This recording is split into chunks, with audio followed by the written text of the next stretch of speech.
जय हिंद। देखिए साइंस का ये अगला पार्ट लेकर हम हाजिर हैं। आपका बहुत सारा क्वेश्चन रिकॉल होने वाला है। मौखिक के साथ साथ यहाँ पे हम ये जो लिखित के साथ साथ हम मौखिक भी बोल देंगे, वो सभी आपके लिए भी होगा। और ये सभी प्रश्न कहीं ना कहीं आपके एग्जाम्स में आ चुके हैं, तो यहाँ मतलब और पूरी आने की भी संभावना है। उसके चारों ऑप्शंस का भी हम लोग रिकॉल करेंगे। और एक बात बता दें, यहाँ पे हम आपको पढ़ाने के लिए नहीं आते हैं, बल्कि हम आपको समझाने के लिए आते हैं। और जो पहले से समझते हैं तो उन्हें हम ज़्यादा से ज़्यादा रिकॉल करा सके, ताकि उनका आत्मविश्वास बना रहे और पेपर भी अच्छा जाए। तो चलिए बिना समय को गवाए हुए हम लोग सीधे क्वेश्चन के ऊपर आते हैं।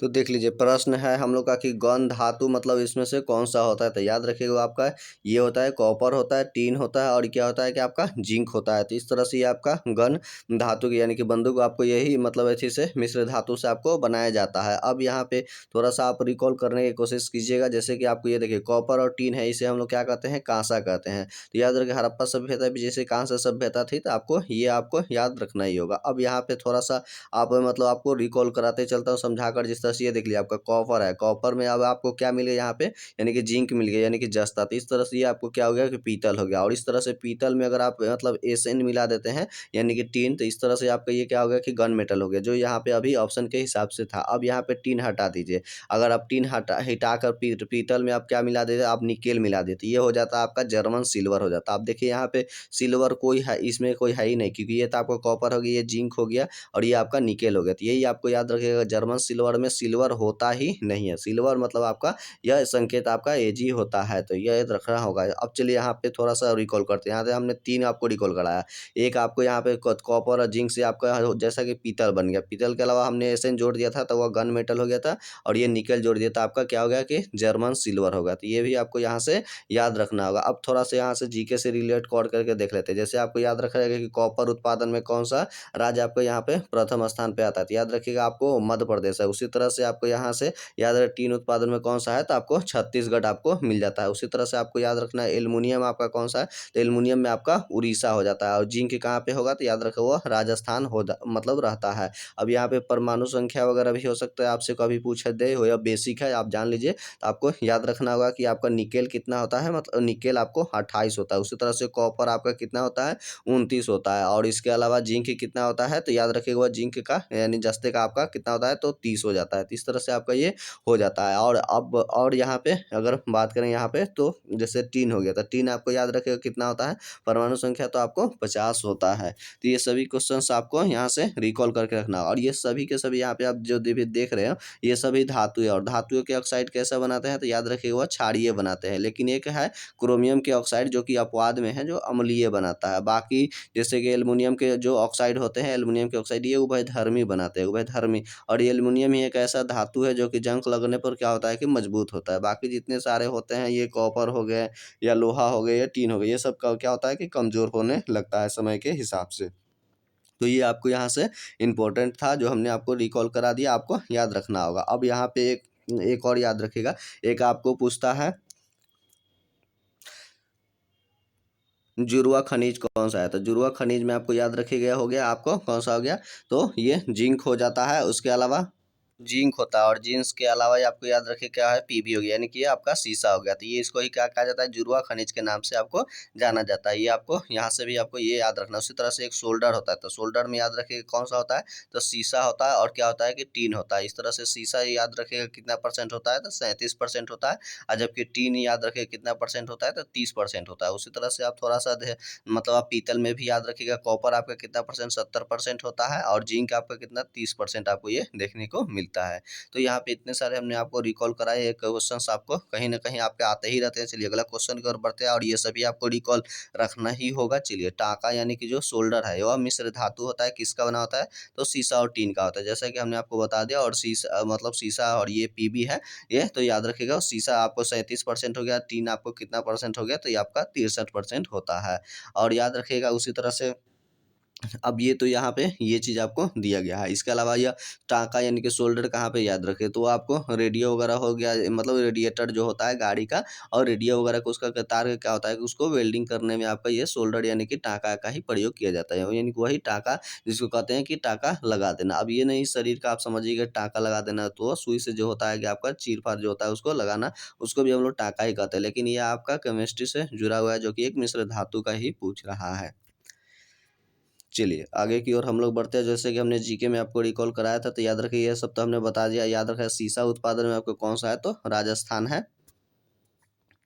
अगला प्रश्न की ओर आते हैं, सबसे भारी धातु कौन सा है, तो याद रखें सबसे भारी धातु तो यहाँ पे आपको मिल गया कि ओस्मियम है। और अगर पूछ दे सबसे हल्का धातु कौन सा होता है, तो धातु में याद रखिएगा आपको लिथियम होता है। उसी तरह से अगर पूछ दे सबसे हल्का तत्व कौन सा होता है, तो तत्व जब पूछ देगा तो आपको हाइड्रोजन हो जाएगा। लेकिन अगर आपको पूछ देगा सबसे हल्का अक्रिय गैस कौन सा होता है, अक्रिय गैस जैसे ही लगा देता है आपको याद रखना होगा कि हीलियम होता है सबसे यह अक्रिय गैस होता है। उसी तरह से यहाँ पे सबसे कठोर धातु कौन सा होता है, तो याद रखिएगा आपको कौन सा होता है, तो प्लेटिनम आपको सबसे कठोर धातु के रूप में आपको जाना जाता है। वैसे शरीर का सबसे कठोर भाग अगर देखेंगे तो आपको कौन सा होता है, तो एनामिल होता है, जो कि आपका दांत का ही होता है।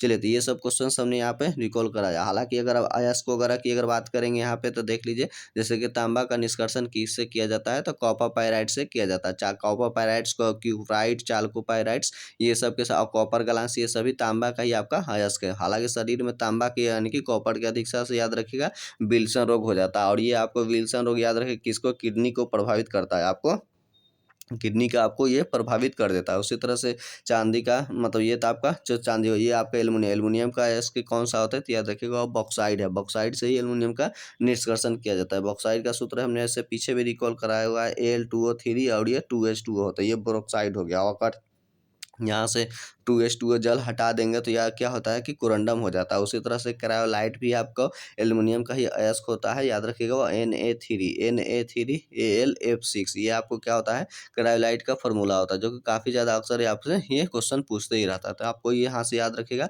सबसे भारी धातु में तो हमने आपको बता दिया ओस्मियम, हल्का में आपको तो धातु में तो लिथियम, तत्व तो कह दिया था हाइड्रोजन, अक्रिय गैस कह दिया तो आपको याद रखना होगा कि हीलियम। उसी तरह से अगर द्रव धातु कौन सा है, तो आपको जैसा कि आपको पता है कि पारा यानी कि है, जबकि अधातु द्रव अवस्था में कौन सा होता है, तो ब्रोमीन आपको याद रखना होगा कि वह द्रव अवस्था में देखने को मिलता है। जबकि पारा याद रखिएगा यह द्रव होते हुए भी चालन विधि से गर्म होता है, जो कि एक ठोस वगैरह का क्या है कि आपको गुण या होता है। चलिए अगला प्रश्न है कि पोर्टलैंड जो सीमेंट होता है इसके प्रमुख घटक में कौन कौन से शामिल होते हैं, तो याद रखिए प्रमुख घटक में आपका ये लाइम होता है, सिलिका होता है और ये एल्यूमिना होता है। तो ये मुख्य रूप से आपका इसे ये होता है आपको लाइम और सिलिका एल्यूमिना। अब यहाँ पे आपको थोड़ा सा ट्रिक के माध्यम से अगर आप याद करिएगा तो कभी क्वेश्चन आपका सीमेंट से आपका पूछेगा तो नहीं छूटेगा। तो ये सर मतलब ये ट्रिक है, आपको चूसिए आम जीत, ये याद रखना होगा, चूसिए और ये आम और ये जी मतलब होगा।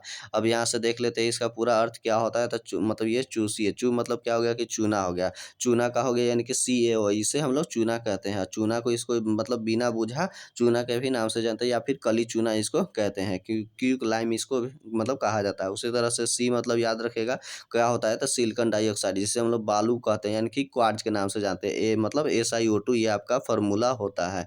उसी तरह से ए मतलब हो गया कि एल्युमिनियम के ऑक्साइड, एल्युमिनियम के ऑक्साइड यानी कि Al2O3 ये आपका एल्युमिनियम के ही ऑक्साइड हो गए। इसके अलावा मतलब आ का हो गया मतलब आयरन ऑक्साइड होता है, आयरन ऑक्साइड यानी कि लोहा के ऑक्साइड।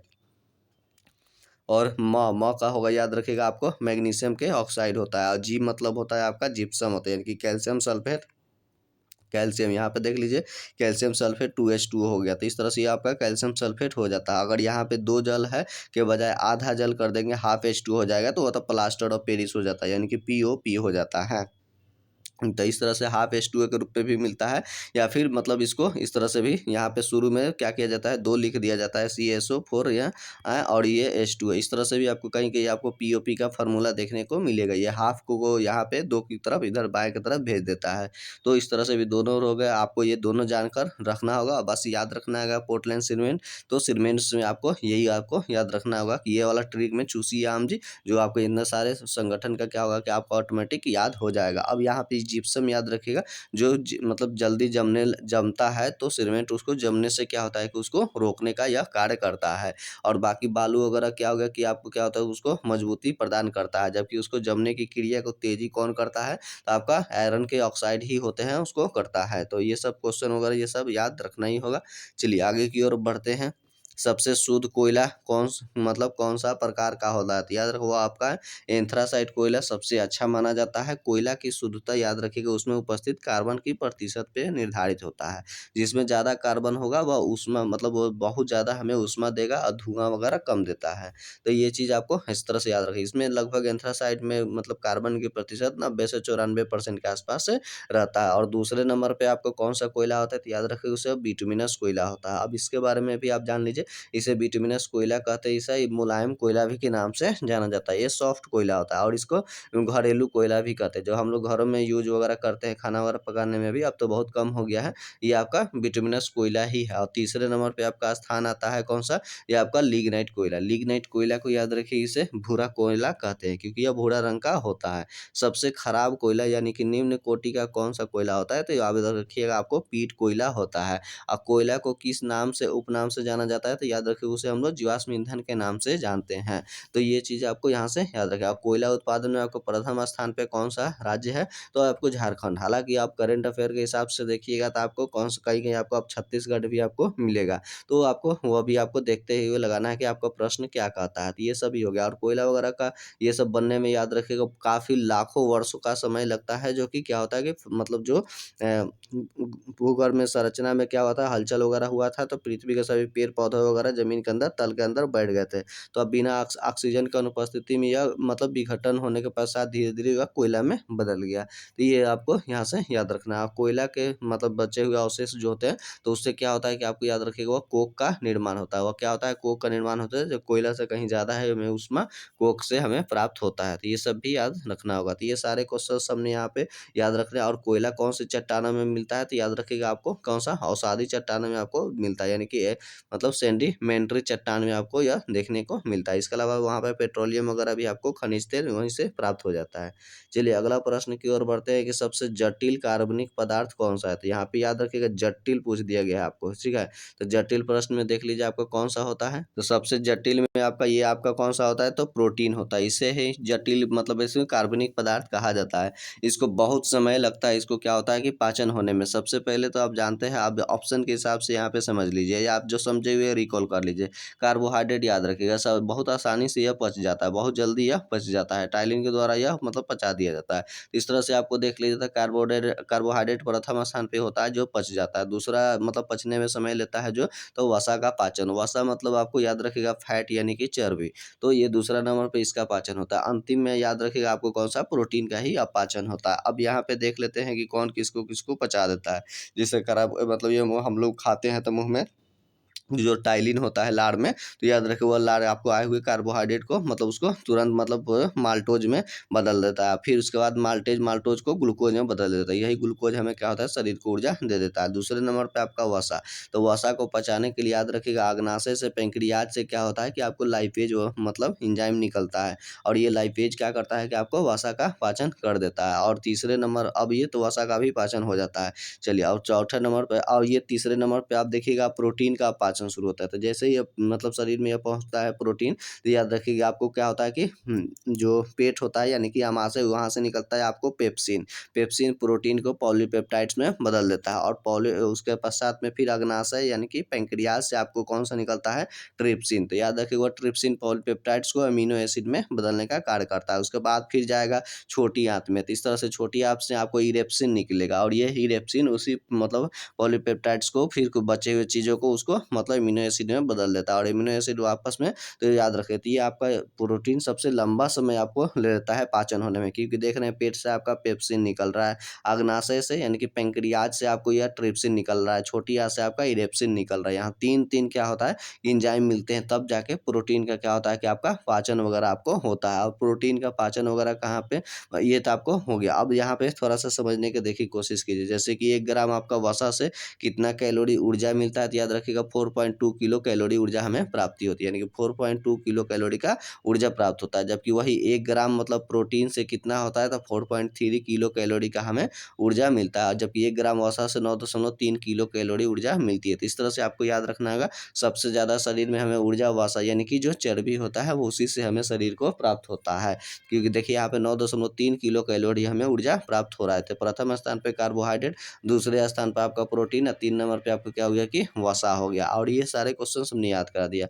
प्रोटीन के वैसे खोजकर्ता में बर्जीलियस थे। और इस तरह से अगर प्रोटीन देखेंगे हमारे शरीर में बहुत सारे अंगों पे के पास में क्या-क्या होता है, जैसे कि आपको हड्डी में याद रखिएगा कौन सा होता है, तो ओसिन प्रोटीन होगा। हड्डी में ओसिन होता है, मांसपेशिया में मायोसिन होता है, अंडा में अल्बुमिन्स होता है, गेहूं में याद रखिएगा आपको ग्लूटीन होता है, नाखून बाल वगैरह में कितना होता है, कीरेटिन होता है, दूध में आपको याद रखना होगा कि केसिन होता है। उसी तरह से आपको खून में हिपेरिन और फाइब्रिनोजन, ये सभी प्रोटीन होते हैं। ये तो सारे प्रोटीन कहीं ना कहीं आपके एग्जाम्स वगैरह में ये सब आते ही रहते हैं, ये सब नाम वगैरह, तो आपको यहाँ से याद रखना होगा। चलिए अब आगे की ओर हम लोग, हालांकि यहाँ से प्रोटीन में अगर देखेंगे तो 20 एमिनो एसिड से यह मिलकर बना हुआ रहता है। तो 10 हमारा शरीर में ही निर्माण हो जाता है, 10 हम लोग भोज्य पदार्थ के रूप में लेते हैं, तो वही हमें कार्य मतलब वह काम आता है।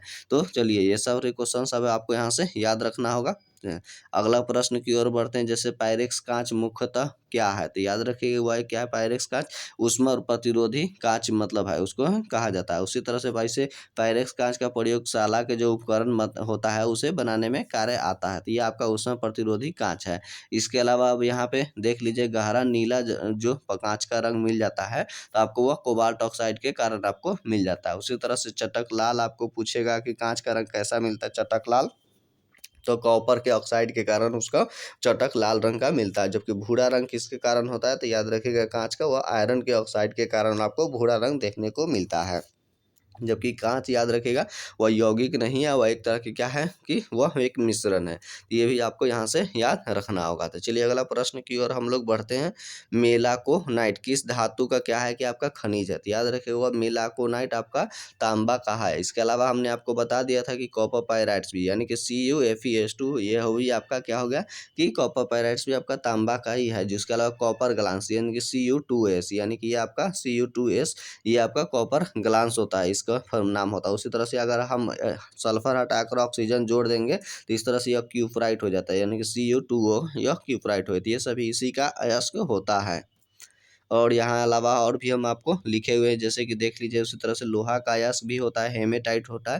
तो हेमेटाइट में आपको याद रखिए Fe2O3, यानी कि कहने का मतलब ये आपका 2 लोहा हो गया और 3 आपका क्या होगा कि ऑक्सीजन हो गया, तो ये आपका हेमेटाइट हो गया। जो अनुपात पूछेगा तो 2 अनुपात ये आपका 3 हो गया। उसी तरह से अगर लोहा का अयस्क में देखेंगे तो मैग्नेटाइट भी होता है, Fe3O4 यहाँ पे। तो यहाँ पे क्या हो गया कि 3 लोहा हो गया, ऑक्सीजन कितना 4 हो गया, तो ये आपका हेमेटाइट हो गया। हेमेटाइट में आपका अनुपात पूछेगा तो 3 अनुपात यह 4 होता है लोहा और ऑक्सीजन का। तो ये सारे क्वेश्चंस भी आपको, इसके अलावा यहाँ पे तो ये सब भी तो हमने आपको बता दिया। हालांकि लोहा के कमी से शरीर में, हालांकि कॉपर के अधिकता से हमने आपको बताया कि विल्सन रोग होता है, लेकिन अगर शरीर में लोहा की कमी हो जाती है तो एनीमिया रोग हो जाता है।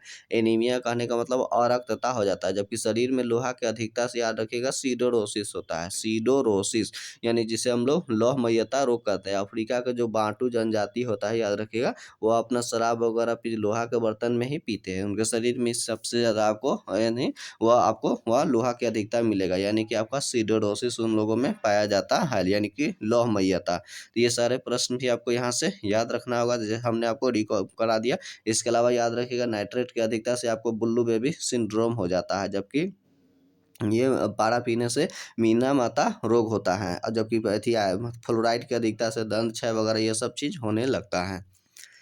चलिए अगला प्रश्न की ओर हम लोग बढ़ते हैं कि पेट्रोल का मुख्य संगठक क्या है, तो याद रखिएगा पेट्रोल का मुख्य संगठक में आपको इस तरह से क्या होता है कि ऑक्टेन होता है। ऑक्टेन संख्या से पेट्रोल की गुणवत्ता ज्ञात किया जाता है। और ऑक्टेन संख्या से ज्ञात किया जाता तो ऑक्टेन संख्या से ज्ञात किया जाता है, जितनी मतलब वो ज़्यादा ऑक्टेन नंबर होगा वह पेट्रोल उतना ही क्या होता है आपको शुद्ध होता है। अब यहाँ पे ऑक्टेन का फार्मूला भी देख लीजिए, यह C8H18 होता है। यह एल्केन समूह का ग्रुप है, जिसमें क्या होता है कि हाइड्रोजन की संख्या कार्बन की संख्या का दुगुना से क्या होता है कि 2 अधिक हो जाता है। तो यहाँ से देख लीजिए, जिस तरह से था कार्बन 8 था, तो 8 का दुगुना करिएगा तो 8 दूना कितना हो गया, तो 16 हो गया। 16 में क्या हो गया कि 2 प्लस में हो जाता है। इस तरह से 18 ये आपको हाइड्रोजन मिल गया। क्योंकि जैसा आप जानते हैं कि एल्केन में होता है कि CnH2n क्या हो गया कि +2। तो यही आपको हम बता रहे थे कि जिस तरह से देखिए हाइड्रोजन की जो संख्या है वह कार्बन की संख्या का दुगुना, यानी कि n का दुगुना, यानी कि 2n हो गया। प्लस में ये क्या होता है कि 2 हो जाता है। तो इस तरह से यह निर्धारित होता है। अगर आपको यह एल्कीन का फार्मूला याद है और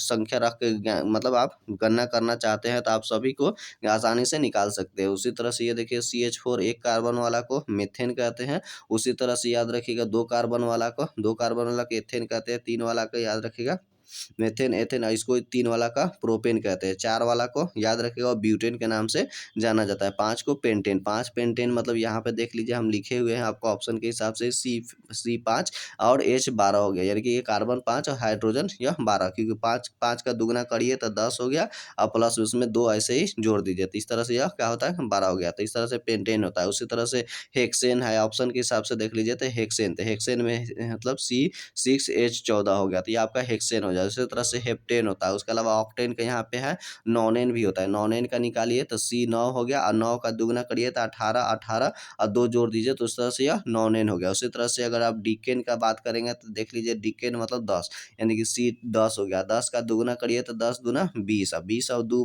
कितना हो गया, तो 20 2 22। इस तरह से आपका डिकेन का भी निकल जाता है। तो अगर आप याद रखेंगे वो फार्मूला एल्कीन का, तो यहाँ से आप कैलकुलेशन करके आसानी से निकाल सकते हैं। जबकि एल्कीन का फार्मूला होता है कि CnH2n, ये आपका एल्कीन का होता है। इसमें आपको डबल बॉन्ड देखने को मिलेगा, जबकि एल्केन में हम क्या बताया था, याद रखिए उसमें आपको सिंगल बॉन्ड ही रहता है। उसी तरह से एक एल्काइन भी होता है। तो एल्काइन में क्या होगा कि CnH2n, यहाँ पे -2 जोड़ दीजिए तो ये आपका क्या हो जाता है कि एल्काइन हो जाता है, और इसमें आपको ट्रिपल बॉन्ड देखने को मिलेगा। तो ये तीनों हम, ये सभी फार्मूला आपको अक्सर पूछते रहता है, याद रखना होगा।